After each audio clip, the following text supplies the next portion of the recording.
Allahu akbar, Allahu akbar. Toshkentdan Xorazmgacha 1100 kilometr. Lekin Toshkentdan shu yerga, Nyu-Yorkgacha 10.000 kilometr. Bugun biz Nyu-Yorkda barcha vatandoshlarimiz bilan iftorga yig'ildik va biz uchun bu eng tarixiy iftorlardan biri.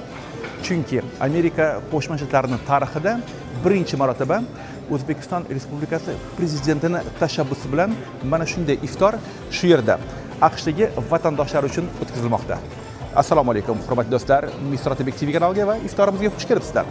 Bugun bu yerda barcha shtatlardan bizning vatandoshlarimiz tashrif buyurishgan.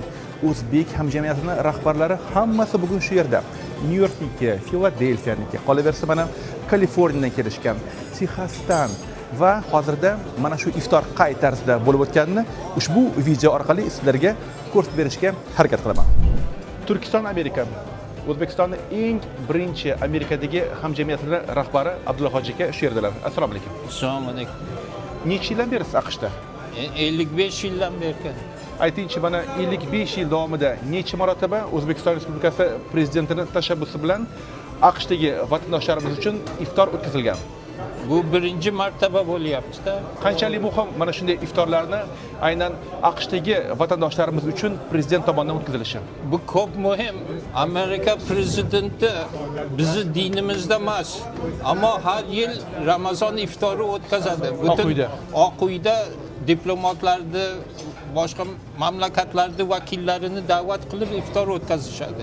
Mana bu o'zimizni dinimiz, o'zimizni Ramazon, buni o'tkazishimiz kerak-da, nishonlashimiz kerak. Hamshahrilar kelib bir orada bir-birini ko'ryapti, bir dasturxonda o'tiryapti, duo bo'ladi. Allahu akbar, Allahu akbar.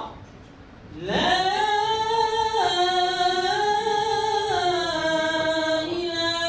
illallah. Ihdinas siratal mustaqim. Mahalla USA, ya'ni Nyu-Yorkdagi o'zbek hamjamiyatining rahbari Abdumalik aka. Amerikadagi vatandoshlarimizga bizni prezidentimizni befarqmasligi, ya'ni buni yuragidan shunaqangi sezib, shu o'zini bir qandaydir bir chiroyli bir yo'nalishlarga bir qandaydir bir yuragida bir uyg'ongan shu narsani shu yo'nalishga ketyapti.